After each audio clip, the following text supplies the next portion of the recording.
আসসালামু আলাইকুম। এখন আমরা দুটি প্রশ্ন দেখতে পাচ্ছি।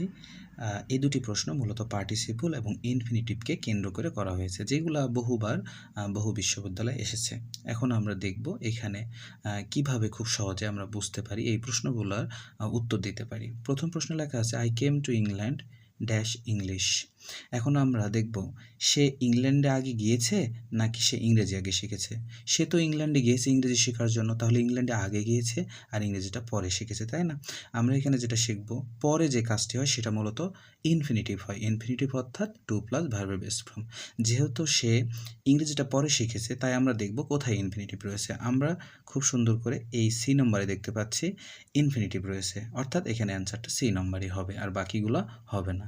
বাকিগুলো কেন হবে না যদি চিন্তা করি, এখানে ফরের পর লার্ন রয়েছে। ফর একটা প্রিপোজিশন, যে প্রিপোজিশনের পর সবসময় ভার্বের সাথে আইএনজি যুক্ত হয়, লার্নিং হওয়া উচিত ছিল।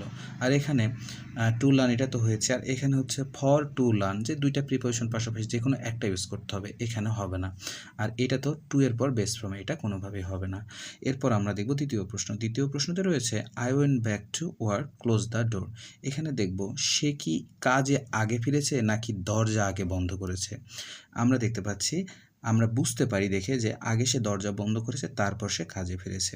অর্থাৎ যে কাজটি আগে হবে সেটা পার্টিসিপল হয়, আর যে কাজটি পরে হবে সেটা ইনফিনিটিভ হয়। যেহেতু কাজে ফিরেছে পরে, তাই এটা ইনফিনিটিভ, আর যেহেতু দরজাটা আগে বন্ধ করেছে, তাই এটা হবে হচ্ছে পার্টিসিপল, অর্থাৎ ভার্বের সাথে আইএনজি যুক্ত। এখানে আমরা দেখতে পাচ্ছি এটা হবে না, এইটা হবে, কারণ এটাতে ভার্বের সাথে আইএনজি যুক্ত, আর এটা হবে না, এটাও হবে না। আশা করি এই বিষয়টা আপনারা খুব সহজেই বুঝতে পেরেছেন। আর ধন্যবাদ সবাইকে।